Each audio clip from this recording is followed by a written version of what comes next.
Faly miarabantsika tserery indray satria ity alakamisy maraina fa 1 volana jolay ity soran'Andriamanitra isika fa nomeny tombonandro tombontona indray ahafahana mandray ny famindrampony.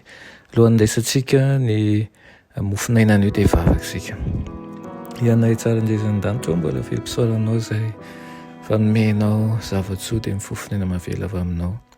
Hatraonao ihany koa izay mitahy anay amin'ny fomba manokana ary mitaona anay mba ho amin'ny fahamasinanao hatrany izahay. Tompo mangataka aminao izahay mba havaozy manjakariva ary meo ny hery rehetra fa aminao mandehananay tokoa tahaka ny zanaky ny mazava. Tonona sy angatanay aminaran'i Jesosy. Amen. Lohatenin'ny mofinainantsika androany dia manao ny fomba tokana azahoana fandresena. Nalaina amin'ny Josoa toko 1:9 manao hoe aoka tsy hiala amin'ny vavanao ity boky ny lalàna ity fa saintsaino andro aman'alina hitandremanao hanao arak'izay rehetra voasoratra eo ary amin'izany dia halavorara ny lalànao ianao sady ambenina. Amen.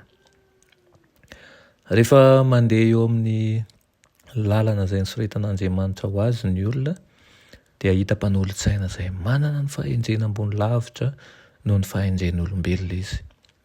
Josoa dia mpitaritafika endry satria Jehovah mipitarika azy. Ny sabatra voalohany nampiasainy dia ny sabatra ny fanahy, izany hoe ny tenin'Andriamanitra.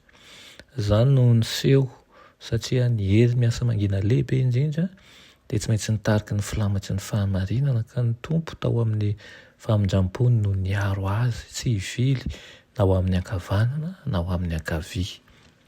Tsy maintsy nanaraka ny lalan'ny fahatokiana entitra izy. Raha tsy nisy loza teo anoloan'i Josoa dia tsy ho nataon'Andriamanitra ho ilay bery-po izy. Kanefa teny an-dalana rehetra dia nanana n'Andriamanitra nitarika azy Josoa.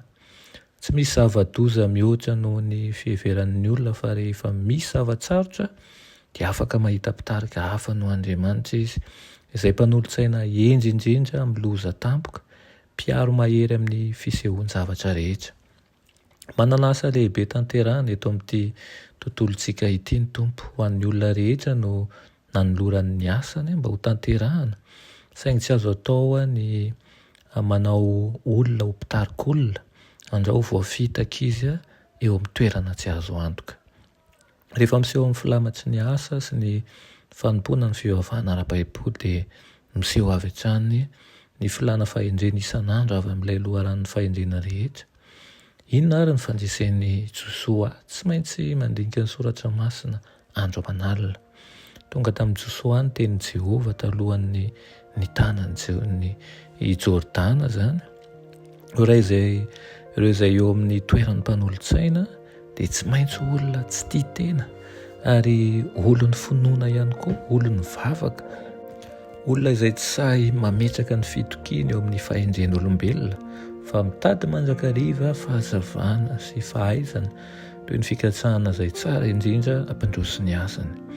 Josoa ilay mpitarika ny Israely dia nitady fantatra n'ilay boky izay nanoratan'i Mosesy tamin'ny mpahatokiana ny tari-dalana rehetra avy tamin'Andriamanitra, ireo zavatra takiana, fananarana sy torolalana.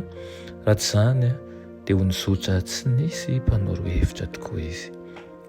Irena tokoa ianao mba ho Josoa kely ihany koa ka ny tenin'Andriamanitra no atao lohalaharana amin'ny fitarihana rehetra, atoky ihany koa ny fitarihan'i Jehovah ka ho tahaka ny Kristy, tia vavaka, tia fandresena, tia fahendrena ary tsy mametraka ny fitokiana amin'ny fahendren'olombelona fa mametaka mandrakariva ny fahatokiana eo anatrehan'Andriamanitra.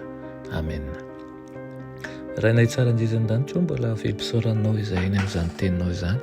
Kataka aminao izay iray eo mba homenao ny fahendrena izay avy aminao rery ihany.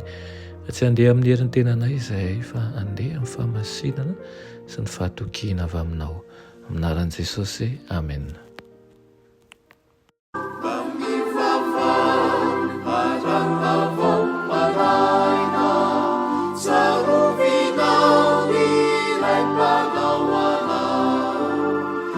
Izay miaro ny farasi